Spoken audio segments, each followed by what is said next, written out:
madrugada de 16 de outubro de 1946 era fria e silenciosa.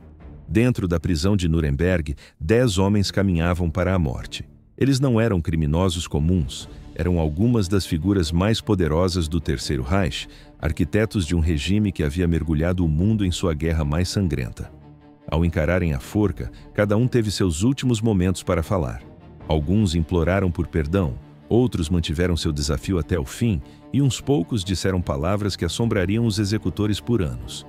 O que esses homens disseram em seus instantes finais? Como as mentes por trás de um genocídio enfrentaram seu julgamento definitivo? O Tribunal Militar Internacional em Nuremberg foi um evento sem precedentes na história humana. Pela primeira vez, os líderes de uma nação seriam responsabilizados por crimes contra a paz, crimes de guerra e crimes contra a humanidade. Entre novembro de 1945 e outubro de 1946, o mundo assistiu enquanto as evidências se acumulavam contra 24 dos principais criminosos de guerra. 12 foram condenados à morte por enforcamento. No entanto, apenas 10 enfrentariam a execução. Hermann Göring enganou a forca, tirando a própria vida em sua cela horas antes, enquanto Martin Bormann, julgado à revelia, permanecia desaparecido, presumivelmente morto. As execuções foram conduzidas pelo sargento-mestre John C. Woods, um executor americano que se voluntariou para a tarefa sombria. Cada condenado era levado individualmente ao ginásio da prisão, convertido em uma câmara de execução. 3 forcas estavam prontas. Testemunhas oficiais, incluindo jornalistas e militares, documentavam cada detalhe. O que torna estes momentos tão significativos não é apenas sua importância histórica, mas a janela psicológica que eles abrem para homens que exerceram poder absoluto e agora enfrentavam a impotência absoluta. Hans Frank, o antigo advogado pessoal de Hitler e mais tarde o brutal governador-geral da Polônia ocupada, foi um dos primeiros a encarar a morte naquela manhã de outubro. Frank havia supervisionado o assassinato sistemático de milhões de civis poloneses e judeus, transformando o governo geral no que ele mesmo chamou de Parque de Diversões do Diabo. Em suas semanas finais, ele pareceu passar por uma conversão religiosa, passando horas com o capelão da prisão. Ao ser levado à forca, o comportamento de Frank era notavelmente diferente de suas aparições arrogantes no tribunal. O homem que se gabava de seu papel na ocupação agora parecia subjugado, quase quebrado. Sua declaração final foi breve, mas carregada com o peso de sua suposta transformação. Agradeço pelo tratamento amável durante meu cativeiro e peço a Deus que me aceite com misericórdia, disse ele. O que tornava seus momentos finais tão impressionantes era o contraste entre o homem que aterrorizou a Polônia e a figura aparentemente arrependida. Guardas relataram que Frank passou sua última noite em oração, mas a sinceridade de sua conversão permanecia em questão.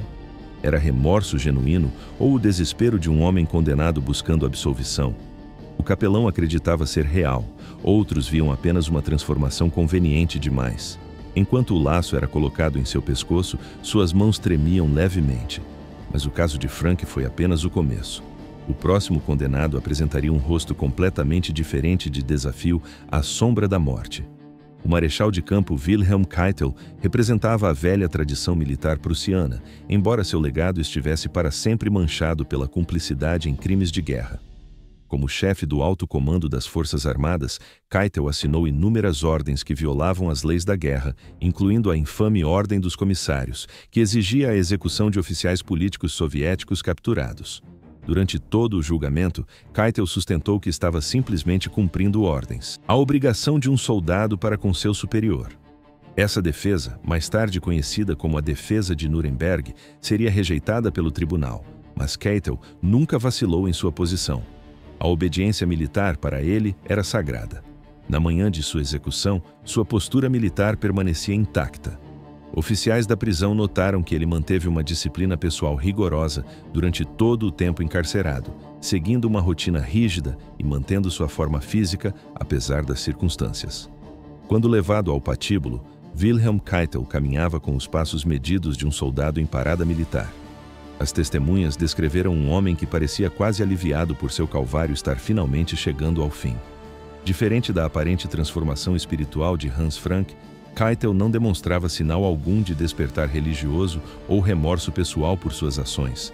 Sua declaração final foi um reflexo de sua fé inabalável na honra militar. Um código que o guiou por toda a vida e que em sua mente o absolvia. Mesmo nestes momentos finais, ele declarou: "Clamo a Deus Todo-Poderoso que tenha misericórdia do povo alemão. Mais de 2 milhões de soldados alemães foram para a morte pela pátria antes de mim. Eu agora sigo meus filhos, tudo pela Alemanha." Sua postura era impecável, seu tom firme. Ele mantinha o porte militar até o último segundo. O que mais impressionou as testemunhas foi a aparente incapacidade de Keitel de compreender por que a obediência militar não era aceita como uma defesa válida. Até o fim, ele parecia se ver não como um criminoso de guerra, mas como um soldado que havia cumprido seu dever. Esse abismo entre sua autopercepção e a realidade de seus crimes tornou seus momentos finais particularmente pungentes.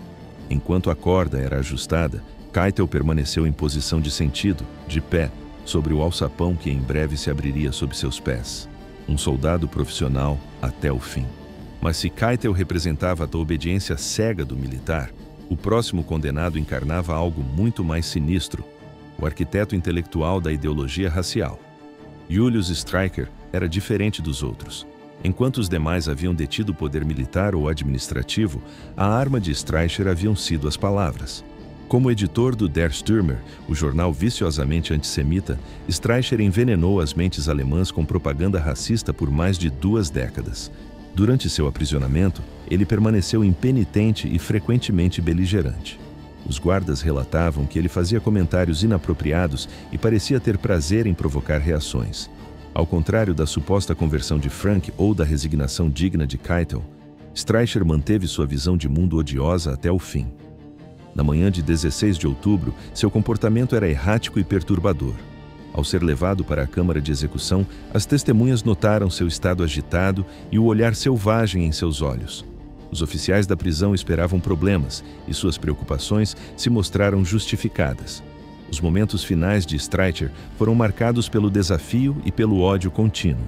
Mesmo diante da morte, ele não resistiu em fazer declarações inflamadas. Suas primeiras palavras foram um grito desafiador de Heil Hitler, seguido por Festa de Purim de 1946, uma referência perversa ao feriado judaico que celebra a libertação da perseguição, e, por fim, os bolcheviques um dia enforcarão vocês. Seu ódio parecia irradiar dele, palpável, mesmo quando a forca foi colocada em seu pescoço. O que tornou a execução de Streicher particularmente inquietante para as testemunhas foi sua aparente satisfação com o trabalho de sua vida.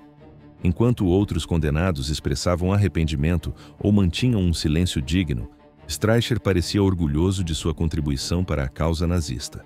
O carrasco, sargento mestre Woods, relatou mais tarde que a execução de Streicher foi uma das mais difíceis que realizou, não por problemas técnicos, mas pelo comportamento perturbador do condenado. Enquanto o alçapão era preparado, Streicher teve um último surto que chocou até mesmo as experientes testemunhas presentes. Suas palavras foram tão incendiárias que não foram incluídas em muitos relatórios oficiais, consideradas perigosas demais para serem preservadas para essa história.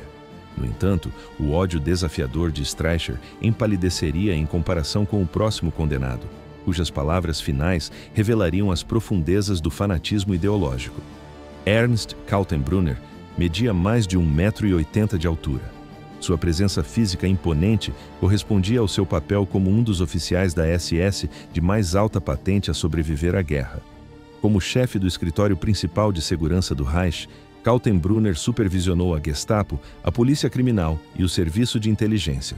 Ele foi diretamente responsável pela implementação da solução final e por inúmeras outras atrocidades. Ao longo do julgamento, Kaltenbrunner manteve sua inocência com negações frias e calculadas. Ao contrário das explosões emocionais de Streicher, ele se apresentou como um administrador profissional que alegava ignorância dos crimes cometidos por seus subordinados. Sua defesa foi metódica e legalista, uma tentativa de criar uma negabilidade plausível para seu envolvimento. Na manhã de sua execução, o comportamento de Kaltenbrunner permaneceu consistente. Os oficiais da prisão notaram que ele havia passado sua última noite escrevendo cartas e organizando seus pertences pessoais com a mesma abordagem metódica que aplicara aos seus deveres burocráticos. Quando levado ao patíbulo, Kaltenbrunner caminhou com passos medidos, sua alta figura imponente mesmo na derrota. Testemunhas o descreveram como parecendo quase analítico, como se observasse os procedimentos de uma distância profissional em vez de participar como o homem condenado. A declaração final de Selton Brunner foi breve e manteve seus protestos de inocência. Ele falou em ser uma vítima das circunstâncias e afirmou que a história o absolveria. Não houve reconhecimento dos milhões que morreram sob sua autoridade, nenhuma expressão de remorso pelo sofrimento que ele havia causado. O que mais impressionou as testemunhas sobre Kelton Brunner foi seu aparente distanciamento emocional. Enquanto outros condenados demonstravam medo, desafio ou resignação, ele parecia quase clínico em sua abordagem à própria morte. Era como se ele estivesse preenchendo um último relatório administrativo em vez de encarar a execução. Esse profissionalismo gélido havia caracterizado toda a sua carreira. Ele abordou o assassinato em massa com a mesma eficiência burocrática que outros poderiam aplicar à gestão de um negócio. Seus momentos finais refletiram essa perturbadora capacidade de compartimentalizar o sofrimento humano. Quando a corda foi colocada em seu pescoço, Brunner fez uma última declaração que revelou sua crença contínua em sua própria retidão. Suas palavras foram proferidas no mesmo tom administrativo e monótono que ele usara ao assinar sentenças de morte para milhares de vítimas. Mas a frieza clínica de Selton Brunner seria seguida por um testamento final de natureza muito diferente. Um que revelaria os medos pessoais sob a fachada nazista. Fritz Sauckel fora o responsável por um dos maiores programas de trabalho forçado da história humana. Como plenipotenciário para a mobilização de mão de obra, ele supervisionou a deportação e escravização de mais de 5 milhões de trabalhadores estrangeiros. Esses homens, mulheres e crianças foram arrancados de seus lares e forçados a trabalhar em fábricas alemãs sob condições brutais. Durante o julgamento, Sauckel tentou se retratar como um administrador relutante que havia tentado melhorar as condições para os trabalhadores estrangeiros.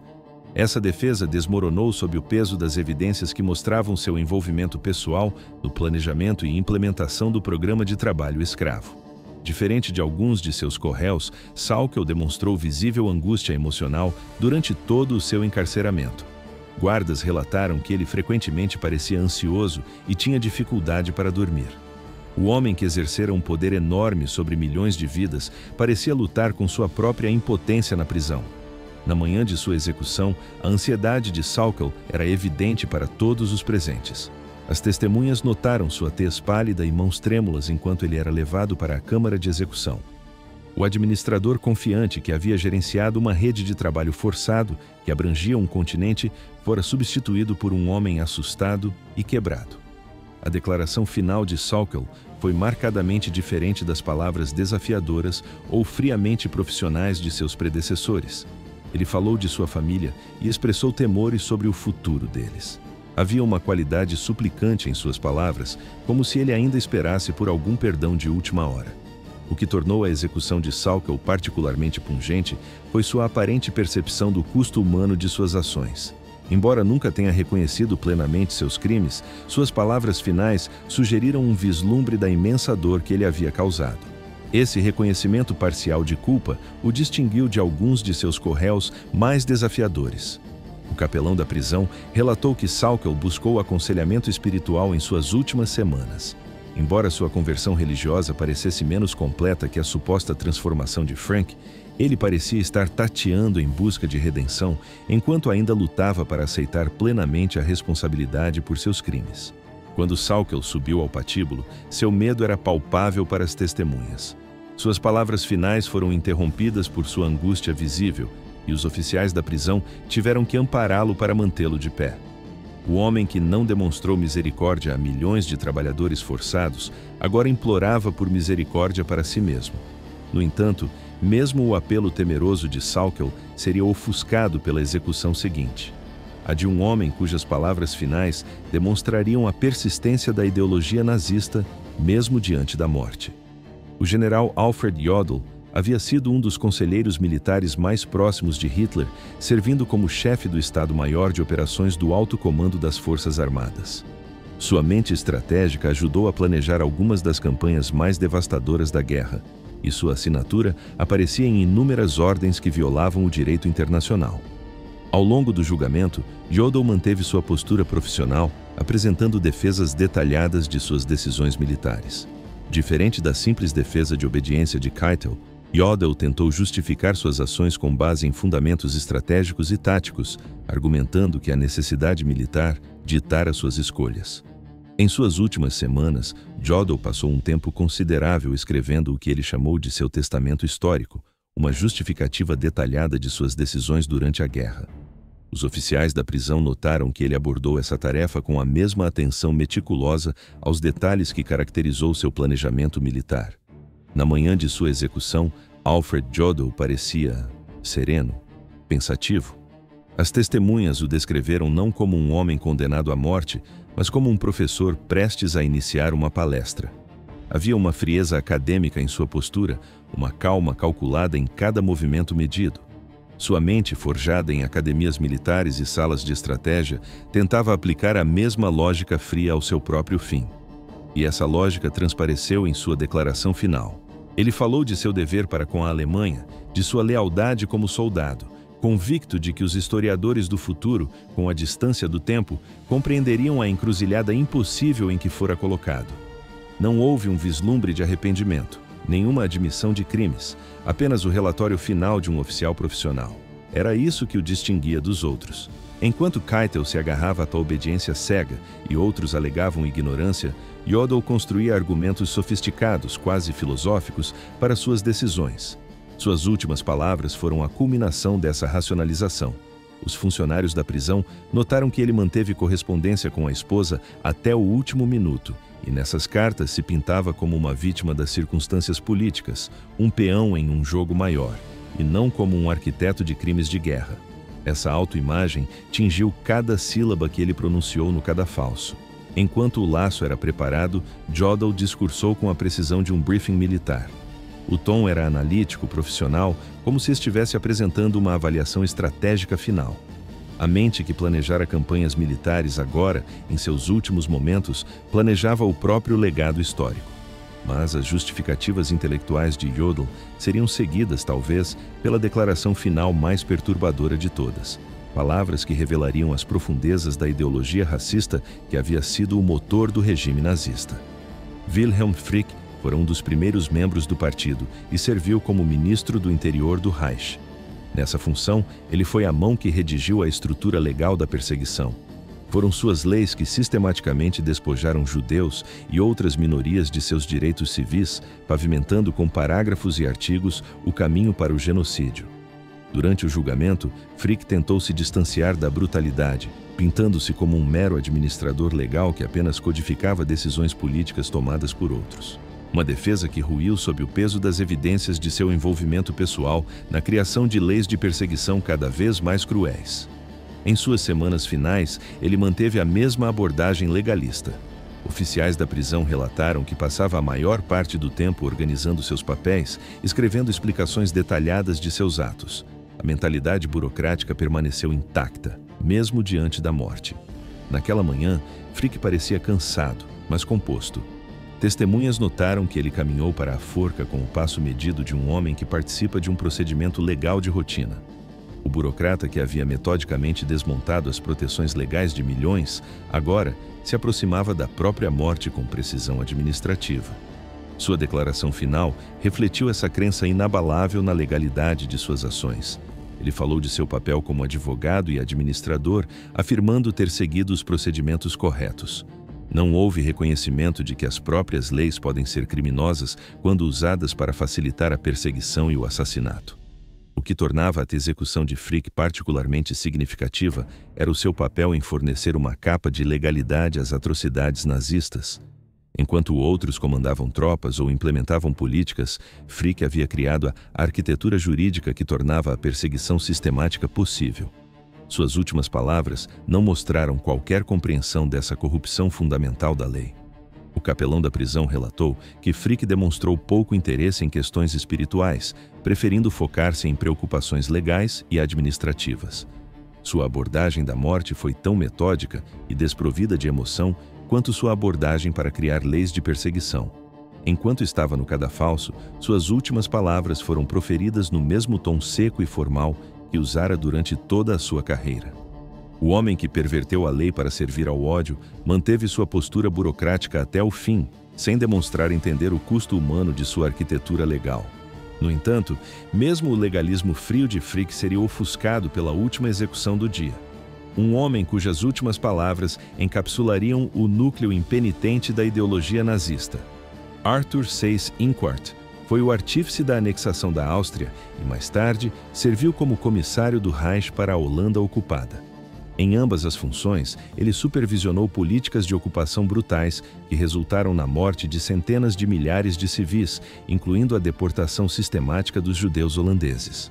Ao longo do julgamento, Seyss-Inquart manteve uma atitude de superioridade intelectual, argumentando que suas ações haviam sido justificadas pela necessidade histórica. Ao contrário de outros réus que alegaram ignorância ou expressaram remorso, Seyss-Inquart parecia orgulhoso de seu papel na expansão do controle nazista.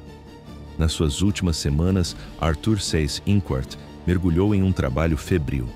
Ele não escrevia cartas de despedida ou súplicas por misericórdia. Em vez disso, com a caligrafia precisa de um acadêmico, redigia o que descrevia como análises históricas de seus próprios atos. Os guardas da prisão observavam, perplexos, um homem que não se comportava como um condenado, mas como um professor estudando um evento distante, um objeto de curiosidade intelectual. A morte parecia ser, para ele, apenas mais um dado a ser catalogado. Na manhã de sua execução, essa serenidade gélida permaneceu intacta. Testemunhas descreveram um homem que, mesmo diante da forca, mantinha a postura de um intelectual em uma cátedra. Seus ombros retos, o olhar analítico. Ele personificava a compostura acadêmica que usou como escudo durante todo o julgamento. Então, ele proferiu suas últimas palavras. E talvez, de todas as sentenças ditas naquela madrugada, as suas tenham sido as mais arrepiantes. Nenhum pingo de remorso, nenhuma dúvida. Apenas a convicção inabalável na necessidade histórica das políticas que ele ajudou a implementar. Uma crença absoluta de que a história, um dia, o absolveria. O que tornava os momentos finais de Seyss-Inquart tão profundamente perturbadores era sua aparente e sinistra satisfação. Enquanto outros condenados naquela noite demonstraram medo, desafio ou tentativas desesperadas de justificação, ele parecia genuinamente satisfeito com a obra de sua vida. Sua arrogância intelectual, a mesma que o guiou por sua carreira, permaneceu intacta diante do abismo. Até o fim, suas correspondências não eram sobre assuntos pessoais, mas um contínuo fluxo de análise política e histórica. Era a sua própria execução tratada como um estudo de caso. Ele não estava morrendo, estava se tornando parte da história que ele tanto se dedicava a analisar. E em seus próprios termos, a seu próprio modo, ele estava vencendo. As execuções foram concluídas às 2h45 da madrugada de 16 de outubro de 1946.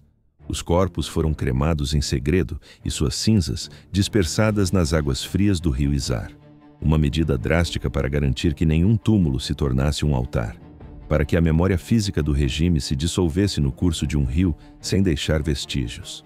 Mas o que emergiu daquelas últimas palavras, registradas meticulosamente, não foi um padrão único. Foi um espectro da alma humana diante do juízo final. Homens como Hans Frank, que se agarravam a uma conversão religiosa de última hora, murmurando sobre arrependimento. Outros, como o Marechal Keitel, que mantinham uma dignidade militar rígida, incapazes até o fim de compreender a dimensão de seus crimes. E ainda outros, como o fanático Streicher e o gélido Seyss-Inquart, que permaneceram desafiadores e impenitentes até o último suspiro. Essa diversidade psicológica reflete a própria natureza complexa do Terceiro Reich. Os homens executados em Nuremberg não eram monstros mitológicos. Eram seres humanos que fizeram escolhas que levaram a uma maldade sem precedentes. Suas palavras finais oferecem um vislumbre assustador de como pessoas comuns podem se tornar cúmplices de crimes extraordinários. O legado de Nuremberg, no entanto, transcende aqueles 10 homens. O princípio de que apenas seguir ordens não é uma defesa, rejeitado nos casos de Keitel e Jodl, foi esculpido em pedra como um pilar do direito humanitário internacional. Para as testemunhas presentes naquela manhã de outubro, as execuções representaram o fim de um capítulo sombrio. E as palavras dos condenados, fossem elas desafiadoras, arrependidas ou friamente profissionais, tornaram-se parte do registro permanente da tentativa da humanidade de responsabilizar indivíduos por seus atos. As palavras finais desses líderes nazistas, preservadas em registros oficiais, permanecem como um lembrete sóbrio da capacidade humana, tanto para o mal quanto para a justiça. Elas são um testemunho histórico das consequências do poder sem controle, da importância da responsabilidade moral individual e, finalmente, do eventual e necessário triunfo da justiça sobre a tirania.